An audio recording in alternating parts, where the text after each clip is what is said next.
everyone, I am Anukriti Chauhan and I welcome you all on this platform of Samyak, where we are going to have a great discussion on a very great topic which is very important from your examination perspective especially for the Rajasthan students. Guys, तो राजस्थान के students के साथ में एक जो बहुत ही ज़्यादा मतलब मैं कहूँगी कि एक प्रॉब्लम है जो अराइज होती है while they are preparing for their examination इसकी मैम, हाँ ठीक है, हिस्ट्री और कल्चर का तो बहुत अबंडेंस में सिलेबस अवेलेबल है, पर ये जो एक सेगमेंट है ना,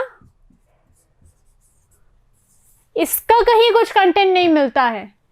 बहुत रेयरेस्ट ऑफ द रेयर होता है कि हमें ये पता चले कि पॉलिटिकल पर्सपेक्टिव से क्या क्या हमारे लिए इंपॉर्टेंट है for the Rajasthan examinations. So let me just brief you about all these topics associated with the Rajasthan examinations and let's just begin with our political topic for the day, that's the governor. So guys, a lot of you have heard about a lot of things associated with this one person, right? Some of you claim that he is the head of the state. Some of you claim that he is not the real head. He is just the nominal head of the state. Also, there are various things. So what's your viewpoint on this governor?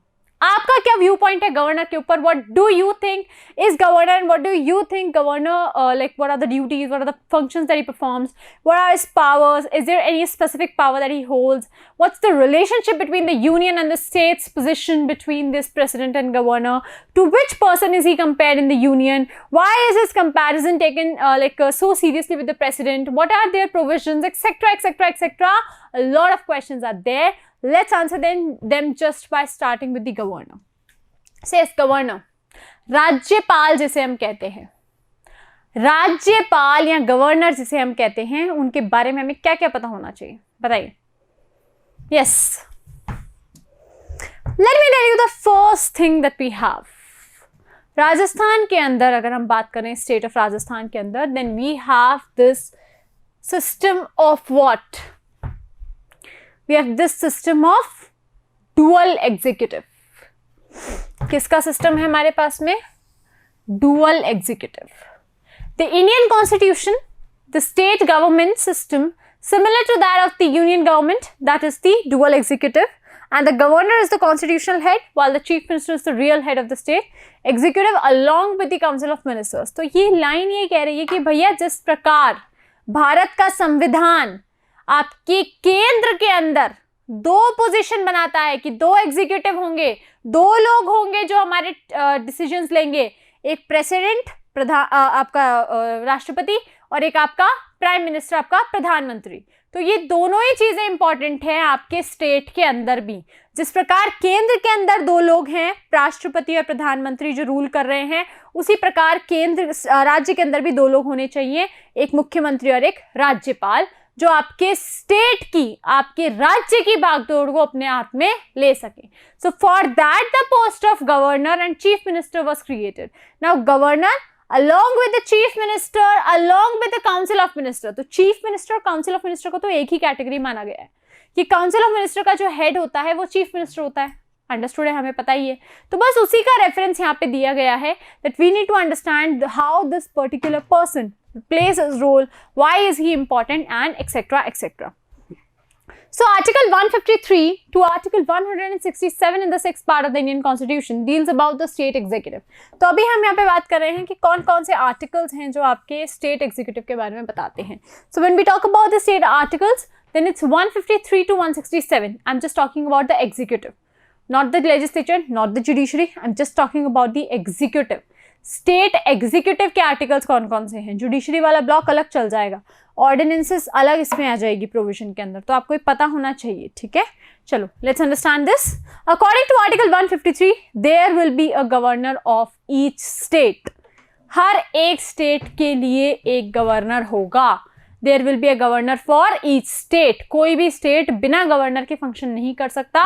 Governor का होना equally important है जितना आपका होना important है. ठीक है, ये अभी मैं आपको एक चीज़ बताती हूँ. लास्ट क्लासेस में मैं ये डिस्कस कर रही थी कि एक इंडिविजुअल पर्सपेक्टिव बहुत ज़रूरी है किसी भी लाइफ में आगे बढ़ने में, किसी भी स्टेप में आगे बढ़ने में.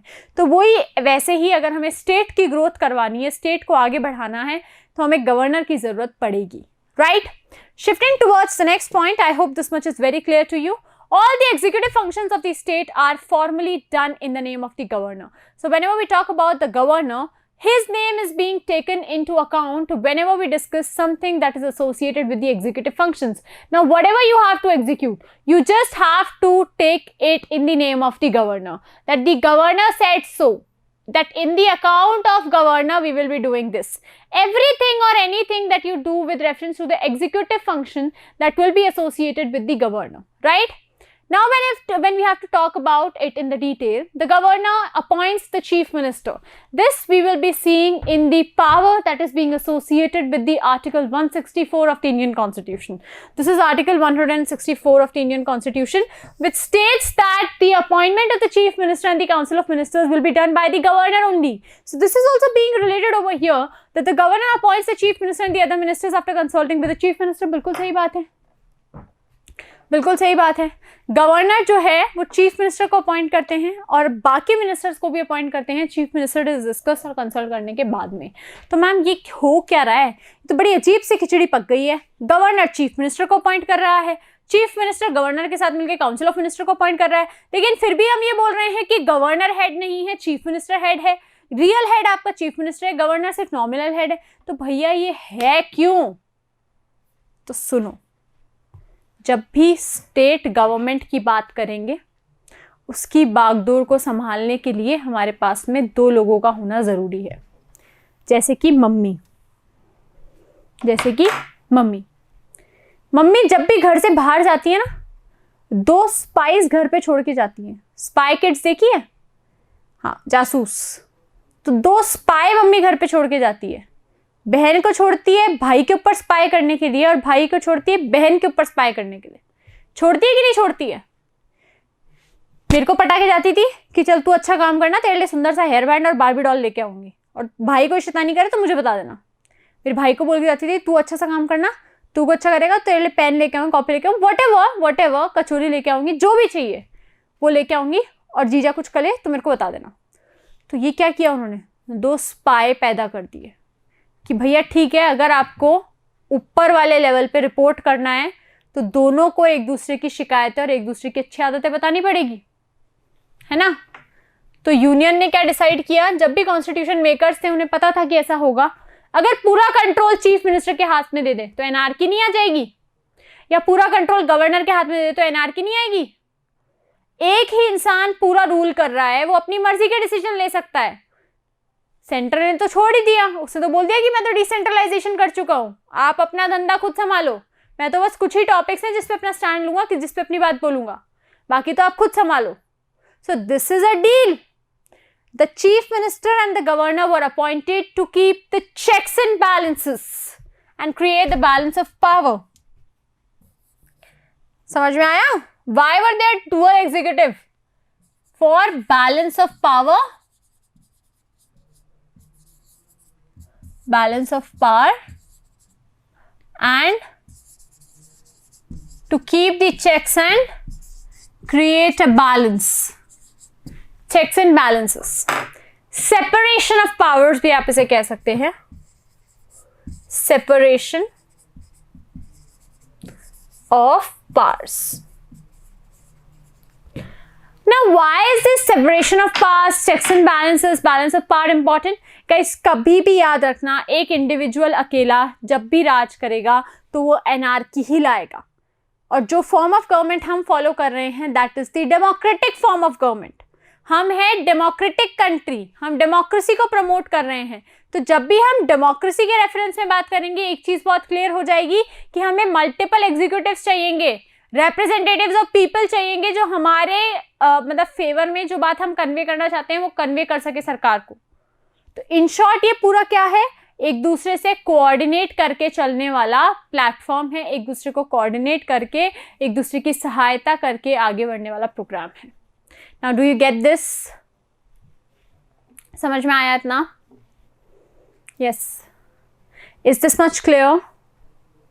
Want to add something extra? कुछ और आप जो ऐड करना चाहेंगे इसके रेफरेंस में? इतना तो मैंने आपको बता दिया है, ठीक है, कि आपके जो भी मतलब अपॉइंटमेंट होंगे वो किस तरह से होंगे, कौन सा आर्टिकल यहाँ पे डिपेंडेंट है. Next is the governor appoints the president in the governor advises the president in the appointment of the high level officers of the state. Such as the advocate general. अच्छा, अब आपसे पूछा जाए कि आपके एडवोकेट जनरल को कौन appoint करता है, तो अपॉइंट भैया प्रेसिडेंट करेगा। कौन अपॉइंट करेगा? Who appoints the advocate general. अब यहाँ पे कंफ्यूजन आ जाएगा कि गवर्नर करेगा या प्रेसिडेंट करेगा। प्रेसिडेंट करेगा, लेकिन उसको कंसल्ट और एडवाइस कौन करेगा? गवर्नर करेगा। आपके स्टेट्स के जो चेयरमैन, पब्लिक सर्विस कमीशन है, उनके चेयरमैन को कौन अपॉइंट करेगा? आपका प्रेसिडेंट करेगा। नेक्स्ट, आपके चेयरमैन और जजेस ऑफ द हाई कोर्ट, इनका अपॉइंटमेंट कौन करेगा? प्रेसिडेंट करेगा। तो मैम गवर्नर क्या करेगा? एडवाइस करेगा। गवर्नर आपके प्रेसिडेंट को एडवाइस करेगा कि हाँ, इस बंदे का काम मैंने देखा है, ये प्रूफ्स है, और मैं चाहता हूं कि आप इसको हाई कोर्ट का जज डिक्लेयर कर दो। तो तब बात बनेगी आपके डिक्लेरेशन वाली और आपके गवर्नर से ऊपर सुपीरियर पोजीशन वाली। राइट? क्लियर है इतना? कोई डाउट है? कोई डाउट है? अच्छा, ये क्या है भैया? ये क्या है? President rule. At the time of president rule, he administers the administration of the state as an agent of the central government. क्या है ये प्रेसिडेंट रूल? और राजस्थान में कितनी बार लगाया जा चुका है? क्या है ये प्रेसिडेंट रूल और राजस्थान में कितनी बार लगाया जा चुका है? बताइए। यस, प्रेसिडेंट रूल जब भी, अभी मैंने आपको बताया, दो हेड हो गए स्टेट के, एक हो गया गवर्नर, एक हो गया चीफ मिनिस्टर। चीफ मिनिस्टर होता है रियल हेड, गवर्नर होता है नॉमिनल हेड। ठीक है? जब हम चीफ मिनिस्टर की बात करेंगे, पूरी पार्टी काउंसिल इसी की होगी। ठीक है? लेकिन अगर इन्होंने मिलके चीफ मिनिस्टर के खिलाफ नो कॉन्फिडेंस मोशन ले आए, if the council decides to bring the no confidence motion against the chief minister, then there comes into motion the president rule, कि अब जो है यहां पर प्रेसिडेंट का रूल रहेगा।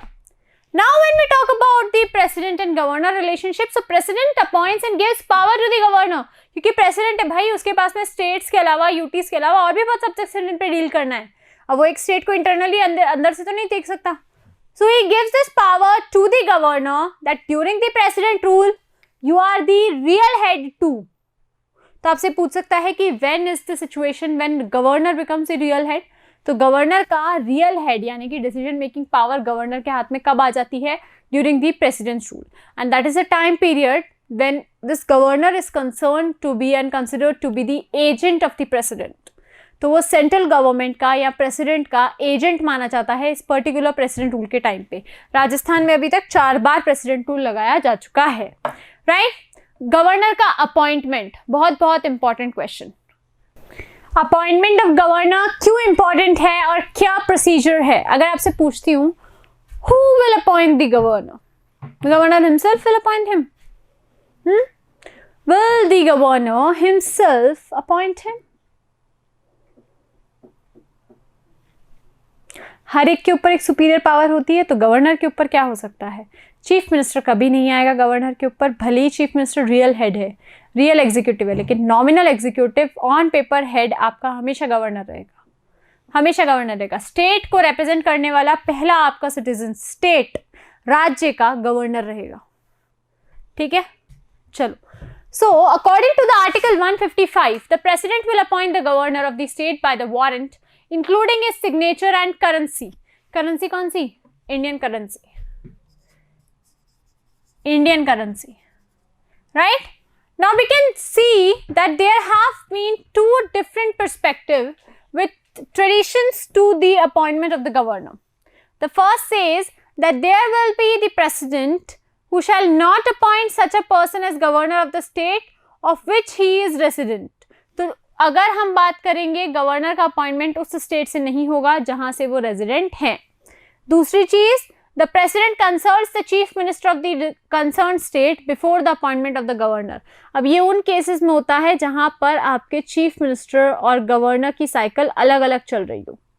Wherever their cycle is different, wherever there is a thing that probably we would say that within like a few days or some like there have been incidences सुनो, मतलब देयर हैव बीन इंस्टेंसेस, मैं बोल रही थी कि ऐसा कुछ हो जाए, बट ऐसा ऑलरेडी हो चुका है that on chair on office आपके काफ़ी गवर्नर्स की डेथ हो चुकी है। तो जब उनकी डेथ हो जाती है तो उस प्लेस पे on that particular point of time somebody else should be recruited in that particular region, right? किसी का तो पूछना पड़ेगा, तो किससे कंसल्ट करा जाता है? चीफ मिनिस्टर से कंसल्ट करा जाता है, और चीफ मिनिस्टर से कंसल्ट करने के बाद में आपके गवर्नर का अपॉइंटमेंट होता है। In which article it is being mentioned? Then it's the article 155 in which the appointment of the governor is concerned, and it's a major thing to be discussed, right? Next आता है article 156, which states that the governor shall hold office for a 5 years of time period and a tenure, and the date he assumed the office till the president's will offer or the governor. तो अब president भी remove कर सकता है और governor भी खुद resign कर सकता है। प्रेसिडेंट रिमूव भी कर सकता है, गवर्नर खुद रिजाइन भी कर सकता है। और ये ऐसा कहा जा रहा है that he will hold the office from the date he assumed office. जब तक इसको परमिशन नहीं मिलेगी तब तक ये ऑफिस छोड़ के नहीं जा सकता है। He shall continue to give his services to the people. The basis for the removal of governor from the post has not been mentioned in the constitution yet. अब गवर्नर का जो रिमूवल है वो किस किस प्रोसेस से होगा, ये प्रोसेस अभी तक नहीं बताया गया है कॉन्स्टिट्यूशन के अंदर, but it is being said that we will issue a process very soon. Next we have the qualification for the appointment of governor. Qualification 2 है, that he should be the citizen of India. This covers up in the article 157. Also along with that, he should be complete, he should be the age of 35 years and more. जैसा कहा जा रहा है, he should have completed the age of 35 years or more with reference to the qualifications whenever we talk about the governor. तो हमने देख ही लिया था, आपके चीफ मिनिस्टर के लिए कोई भी तरह की क्वालिफिकेशन रिक्वायर्ड नहीं थी, right? And with reference to the when we talk about this place, there would be some things that is being required, right? Okay. Shifting towards the next point, the oath and affirmation by the governor. The oath is taken up by the governor only. He is the one that's being very, very active during the oaths and the affirmations which were being made by a lot of people, right? The governor admires oath to the chief justice of the respective high court, or in the case of his absence, in the senior most judge. ऐसा कहा जा रहा है कि cake वेक तो कटा, ठीक है, ओथ वोथ तो ले ली, केक वेक तो कट गया। अब इसके बाद में मैं क्या करूंगा? तो भैया तुम आपके गवर्नर के सामने प्रॉमिस करोगे। किस तरह का प्रॉमिस? कि मैं मेरी पूरी इम्यूनिटी से पूरे प्रिजर्वेशन के साथ में क्या करूंगा, इस ड्यूटी को पूरा करूंगा। और ये मतलब एक ऐसा अफर्मेशन है जो बहुत ही rarest of the rarest times आपका नोट किया जा सकता है। सीक्रेसी के ऊपर भी आप ले सकते हो इसे, वेलफेयर के ऊपर भी ले सकते हो कि ओनली मोटिव इसका क्या होगा, वेलफेयर होगा, लोगों की मदद करना होगा। Along with that, we would see that there are a lot of people whose presence is required in this particular act. They will be that he should be the state's high court's availability over there, and in his absence, the senior most judge. अभी क्या कह रहा है? Oath जो है chief justice को वहाँ का हाई कोर्ट दिलाएगा, ठीक है, ये एक चीज आपको याद रखनी है, और सीनियर मोस्ट जजेस का भी रेफरेंस आपको याद रखना है। चलो, ओथ की बात आ गई है। ओथ हमें समझ में आ गया कि भैया ठीक है, ओथ लेते, पार्टी वार्टी होती है, ओथ लेते हैं जब, तो ओथ तो समझ में आ गया। मैम अब एक चीज बता दो कि ओथ किसकी प्रेजेंस में होगी? तो भैया अगर गवर्नर को ओथ दिलानी है तो वो आपके चीफ जस्टिस ही दिलाएंगे, जो आपके कोर्ट के रिस्पेक्टिव चीफ जस्टिस हैं आपके स्टेट के, वो ही आपके इसमें रेफरेंसेस दे सकते हैं, right? Next we have the powers and functions of governor, which is a very important site and which is a very important question to be made from. Just same as the power of the executive in the center lies in the president, the power of the executive in the state lies in the governor. This is the same thing that is being mentioned a lot of times before too, कि जैसा आपके president के पास में centre की executive powers हैं, वैसे ही state के पास में आपके स्टेट की एग्जीक्यूटिव पावर्स है, ठीक है। अब ये एग्जीक्यूटिव पावर्स और फंक्शंस के अंदर क्या क्या आता है? There have been a lot of appointments, बहुत सारे अपॉइंटमेंट्स हैं बेसिकली देखेंगे एग्जीक्यूटिव पावर्स किस किस का कंपाइलेशन है। आर्टिकल 164 की बात सबसे पहले हम यहाँ करेंगे, where that is being said that the governor will appoint the chief minister and the advice of him the council of minister will be appointed and the other members of the council of ministers will also be appointed in this particular references. The next would be the government cannot remove the members of the state public services. तो state public services की जैसे कि आपका the state advocate general है, state public service commission का head है, president है, ये सब जो हैं आपके रिमूवल कैटेगरी के अंदर नहीं आएंगे गवर्नर के। So governor cannot remove, please keep this in mind, please keep this in mind. Article 217 where it's mentioned that the governor does not have the right to appoint the judges and in this regard the president consults the governor। तो ये भी बहुत important चीज है, governor को आपके जजेस को अपॉइंट करने का कोई भी जुडिशियल राइट नहीं है, right right or not?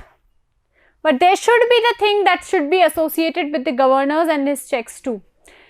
Governor appoints the judges of the subordinate courts on the advice of the High Court. That's being mentioned in the Article 233. The governor appoints state election commissioner. बिल्कुल सही बात है, state election commissioner को appoint करता है, उनके term को determine करता है, उनकी service conditions क्या रही हैं उनको determine करता है, and in the same way they work as the like when we talk about anything like very fast should be working, right? In the same way as the High Court judge is removed. And we would say that he was considered to be the chancellor of the state universities. He recruits the vice chancellor of the state universities. तो जितने भी आपके state universities के vice chancellors हैं, उनको कौन recruit करता है? ये रिक्रूट करते हैं।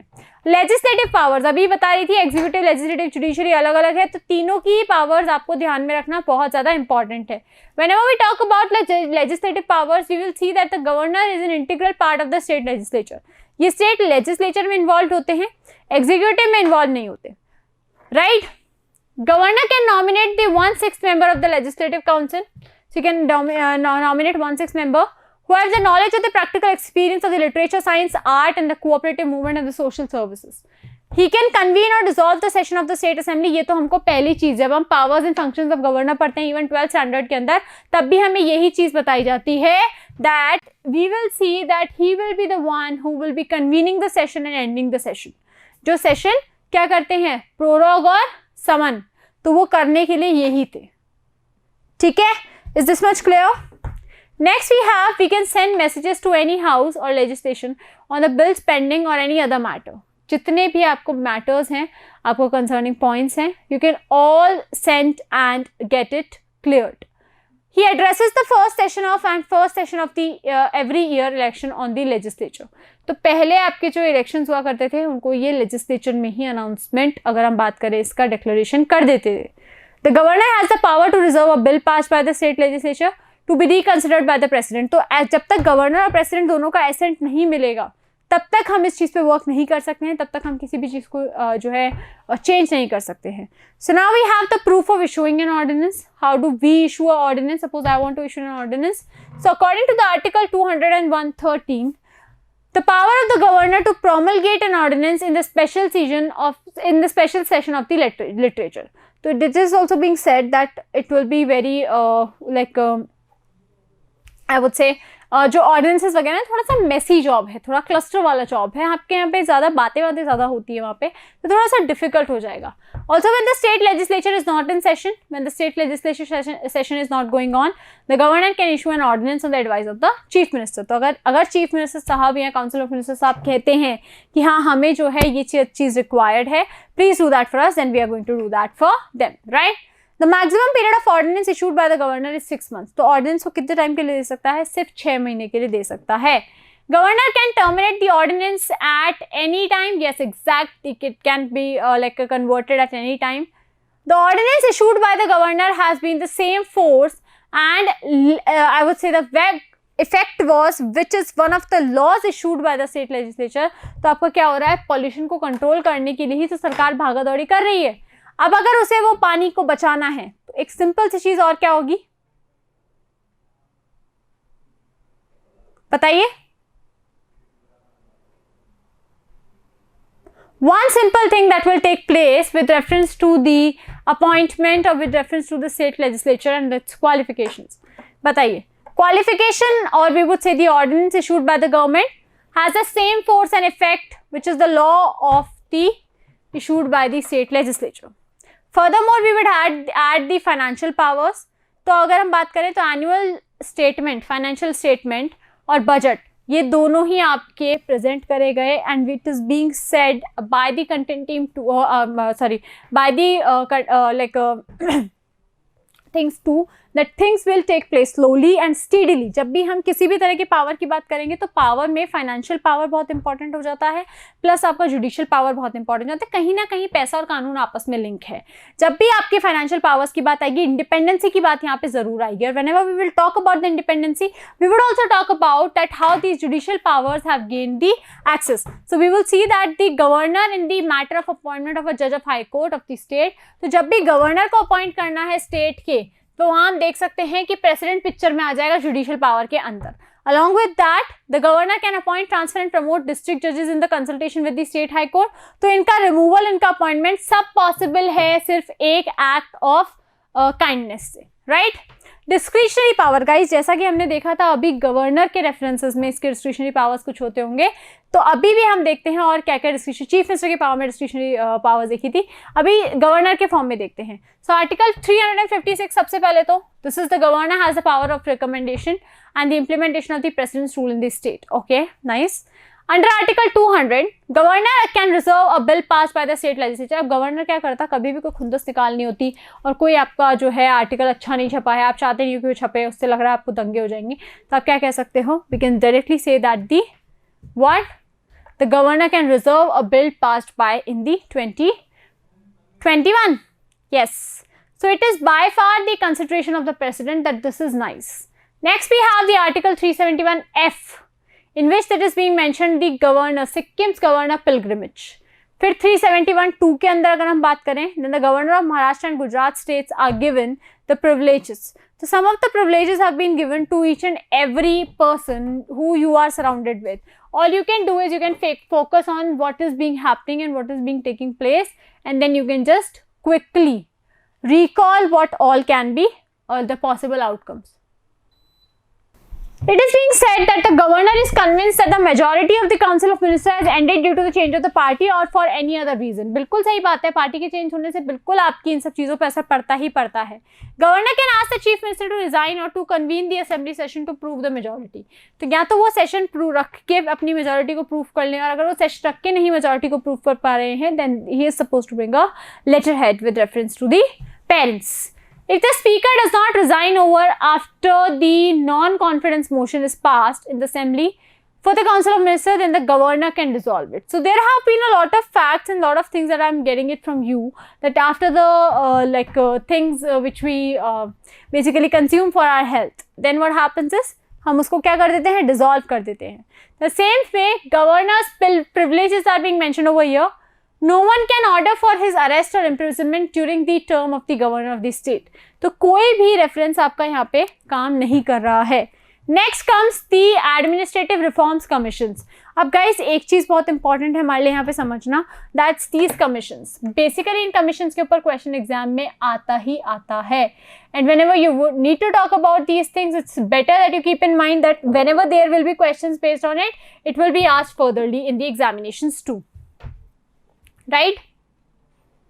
Chalo. The government should appoint such a person to be a governor who has long experience in public life and administration and who has faith in the ability to rise above the party prejudices.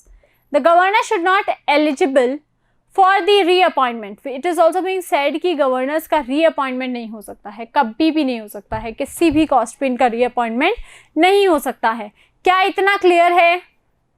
बताओ जरा comment section के अंदर, क्योंकि अब आ रही है आपकी Rajamannar committee. The appointment of governor must be a freight discussions with the concerned state government. Very important. The president should be directly to the governor's make the same decision in the same political circumstances in order to develop healthy traditions were related. तो अब एक चीज़ और हो गई है, भले ही अगर हम बात करें आपके कुछ हिस्टोरिकल मिथ्स थे, कुछ रियलिटीज़ थी, उन रियलिटीज़ और मिथ्स को अगर हम रेफर करें, then we would be like very much aware to know that these things have been an integral part of the family which they all are doing. Next we have the Sarkaria committees का commission क्या था? Then it's 1983. We would see that the appointment of the governor should be virtual. The information consent of the civil ministers of the respective states. Along with that, the governor should not be appointed, or also we would see that any other post every day except the vice president and the president when he is realized. The panel and the person involved in active participation in politics in the social. Right तो हम socially भी अगर हम देखें तो हम actively बहुत involve हो गए हैं. Also when we talk about person so they have also been very generous to us. Also generous की बात नहीं है, द टू बी गुड वाली बात है, तो दोनों के रेफरेंसेस में अच्छा है. Next we have the powers to the pardon. आपकी किसकी बात हो रही है? प्रेसिडेंट की पार्डनिंग पावर्स की बात हो रही है. क्या गवर्नर के पास भी पार्डनिंग पावर है? चलो मैं बता देती हूँ, गवर्नर के पास में नहीं है. प्रेसिडेंट भले ही कह रहा है that he can forgive, he can suspend, he can punish and he can remit all or the commute sentences. But अगर हम बात करें वही चीज अगर हम बात करें आगे की, then it's not done. It's not done. How it's not done? Yes, tell me. किसी भी तरह की सिमिलैरिटी को जनरेट करने के लिए हमें ये चीजें रिक्वायर्ड होती हैं. Right. Recommendations of the Sarkaria committee. The appointment of the governor should be with the informal consent of the chief minister of the respective state. Guys ये आप समझ लो साधारण भाषा के अंदर कि भैया बिना चीफ मिनिस्टर के गवर्नर कहीं नहीं जाएगा, कहीं नहीं जाएगा. क्यों?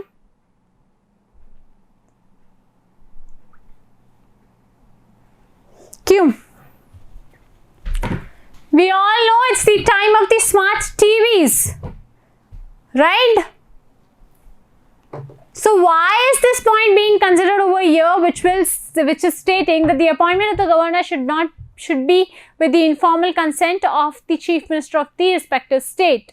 So it's good and yeah, nice. That's it.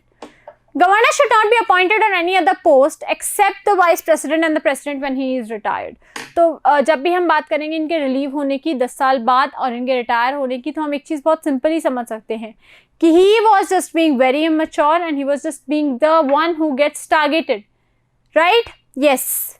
So one thing that we can understand over here will be what? क्या समझ सकते हैं हम एक चीज़ कि चीफ मिनिस्टर और गवर्नर दोनों क्या है? भाई भाई हैं. एक को रोटी बनानी आती है, एक को सब्जी बनानी आती है.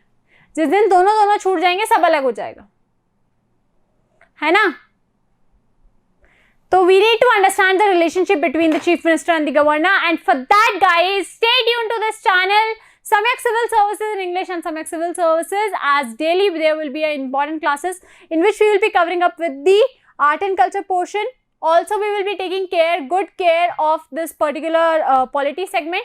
Along with that, we will be taking care of the historical perspective too, and if there is any other topic that's left. So, thank you so much guys for joining in. Have a really nice day and bye-bye. Take care. See you very soon. Thank you.